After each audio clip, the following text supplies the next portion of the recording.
Kind of a fun little open right there. Yeah, there was Don Owens at the beginning. When you see this, the old nostalgia, I wouldn't call it independent. I mean, I guess that's what it is. It's really the last days of the territories. Right. When would you differentiate the difference between the end of the territories and the beginning of the indies? Does that make sense? Yeah. I don't I don't know. The end of the territories had to be like 84, right? When WrestleMania started? So you think March of '85 was the first WrestleMania? Okay, so then it was 85.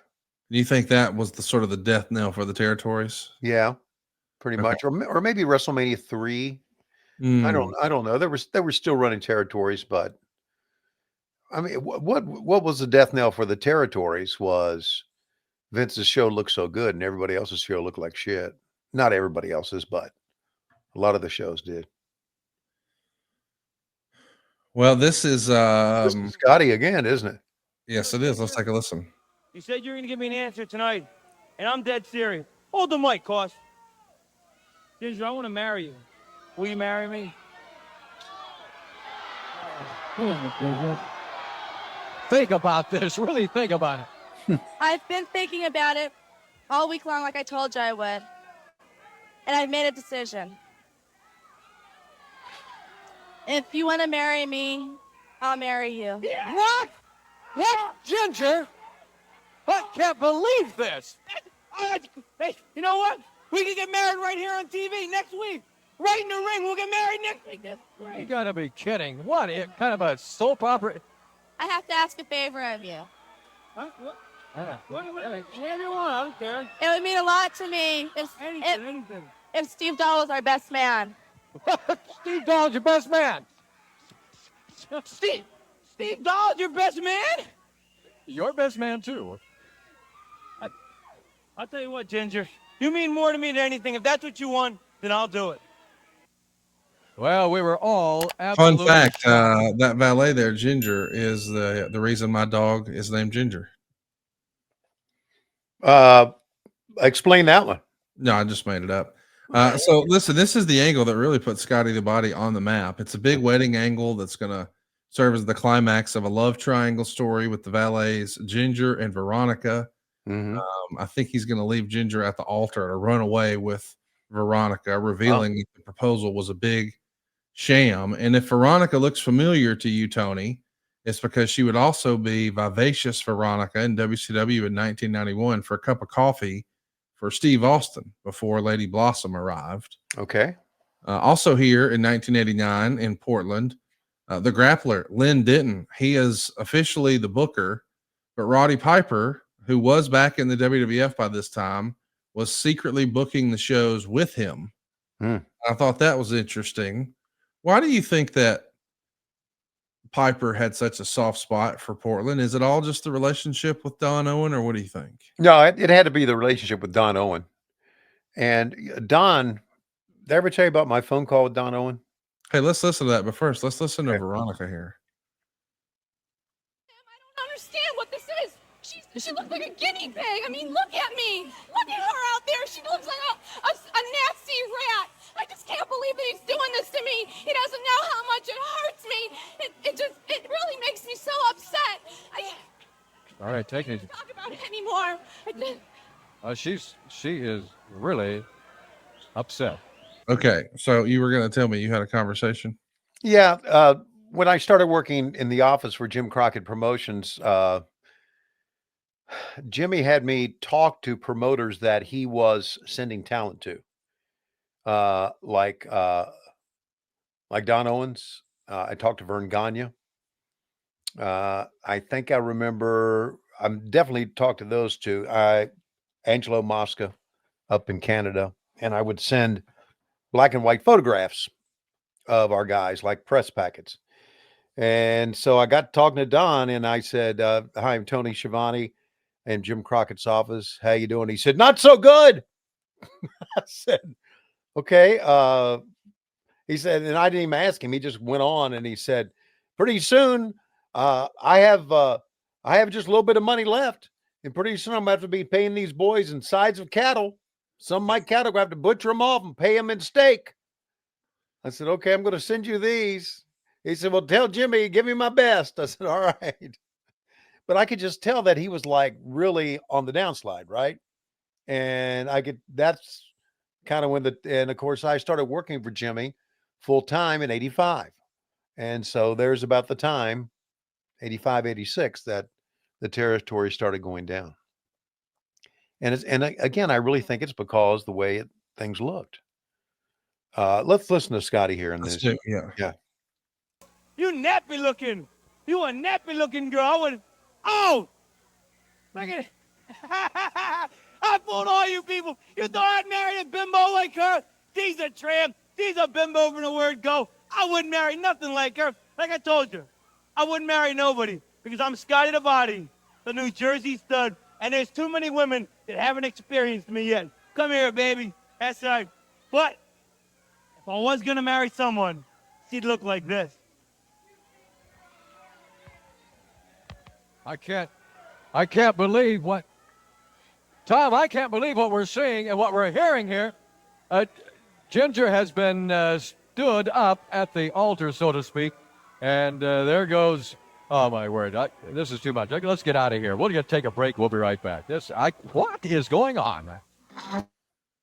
Man, this is, I'll be honest, Tony, I've never seen any Portland. This is my first exposure to Portland. How much Portland have you watched? Hardly any. If not, I don't think I've watched any at all.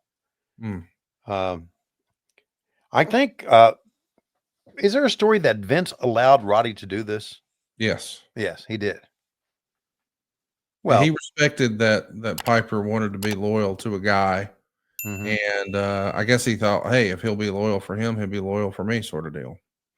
That's very, very unique in the Vince McMahon world back then. You know? Yes. But of course, there weren't as many stars as big or as good as Roddy Piper. I mean, main event for the first WrestleMania. That's another tragedy. He didn't last as long as he did. Portland Wrestling, Scotty the Body versus Steve Dahl. Steve looks like he's got swimming trunks on there, doesn't he? I don't know why that tickles me, but it does. It does. Swimming trunks. Swimming trunks going to take a dive. I think this event, if I'm right, also had Brian Adams and the Grappler take on Carl Stiles and Jeff Warner, Bill Francis and Jonathan Holliday, Al Madrill and Beetlejuice and Rex King and Johnny Boyd. Beetlejuice. Wow. Yeah, Beetlejuice is actually going to work him 2 days prior to this. They go to a time limit draw in Salem. Steve Dahl.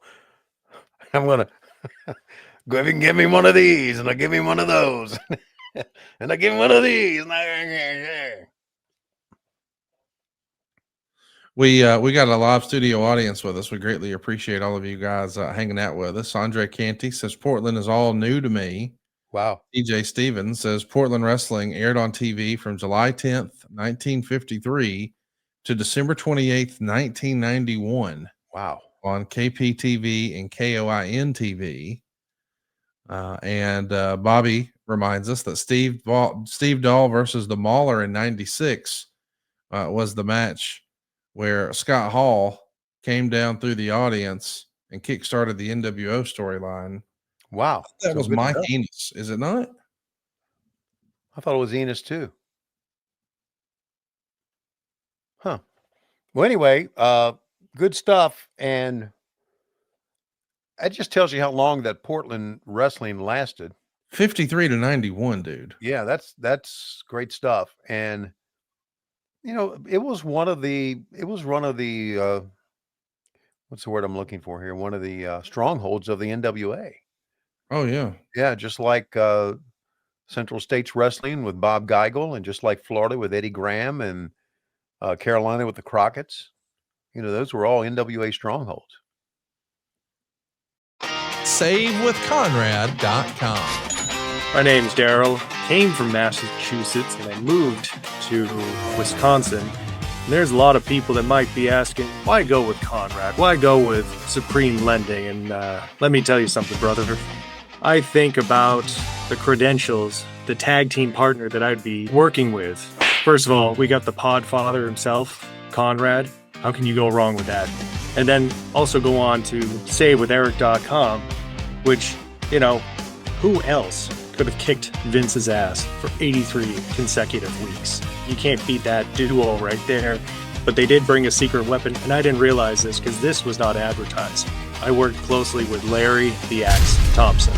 And let me tell you, with all the stress with moving across the country with a large family that I have, it was reassuring to know that I had the enforcer at my back, handling questions from the other side of sellers, the other side with trying to find the right prices. He took care of all that. All I had to do was keep my eye on the prize and make it there to Wisconsin.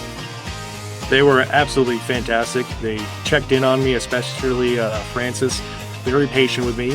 I don't go through this process all the time, so I trusted the experts. I was able to call them. They called me if they had questions, and it felt like it was a personal arrangement. There was even a point in which, from the seller side, they wanted something else that wasn't part of the norm. Francis straight up told me, hey, we're loyal to you. We'll do whatever you want to do, and we'll make sure that you guys are taken care of. They came through. I made it to the dream. I'm the champion of my own destiny here. They were able to help pave the way for me and my family. I couldn't be more happy with the results. I went from having less than an acre to now 20 acres worth of land. They made that dream a reality. I'm Daryl, and I'm living in Friendship, Wisconsin, in my dream home, thanks to SaveWithConrad.com. NMLS number 2129, Equal Housing Lender. SaveWithConrad.com.